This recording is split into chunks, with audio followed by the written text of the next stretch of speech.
Kembali di News Siang bersama saya Davi Pratama. Pemirsa, Kejaksaan Tinggi Jawa Timur menangkap Ronald Tanur, terpidana kasus tewasnya Dini Sera di kawasan Pakuan City, Surabaya. Usai menjalani proses administrasi dan pemeriksaan kesehatan, Ronald Tanur dibawa ke rutan Madaeng untuk menjalani hukuman.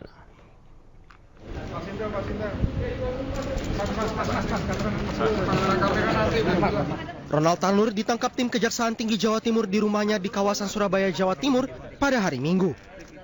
Eksekusi anak Edward Tanur, mantan anggota DPR RI itu berjalan lancar tanpa adanya perlawanan.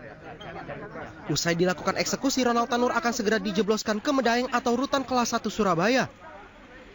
Menurut Mia Amiati, Kepala Kejaksaan Tinggi Jawa Timur, apabila dalam beberapa waktu ke depan pihak Kajari memiliki novum atau bukti baru yang belum pernah diajukan ke pengadilan, maka jaksa bakal akan melakukan peninjauan kembali terkait putusan kasasi Ronald Tanur yang dijatuhi hukuman 5 tahun oleh Mahkamah Agung.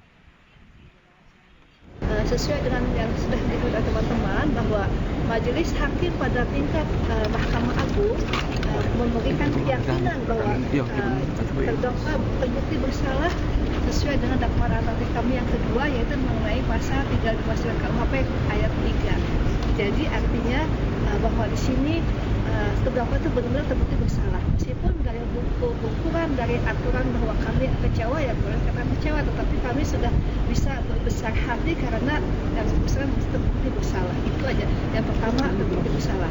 Nanti kalau misalnya di perjalanan ada novum, bisa kita bayarkan rekan. Tapi sekarang tidak menghalangi upaya hukum, tetap kita laksanakan eksekusi terlebih dahulu dan petunjuk pimpinan melaksanakan segera eksekusi.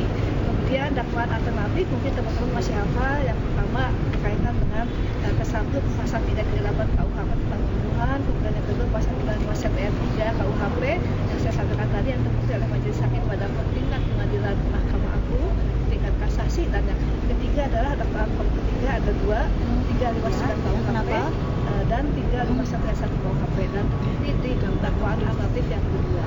Dan di sini tuntutan yang kami ajukan pada itu adalah tuntutan dengan mencoba untuk bisa menuntut yang bersangkutan dengan tuntutan pidana penjara 15 tahun, di mana kami merupakan ada pasal 338 KUHP, tapi tidak bisa dibuktikan oleh pihak Majelis Hakim, hanya putus dengan putusan pasal 351 ayat 3 KUHP.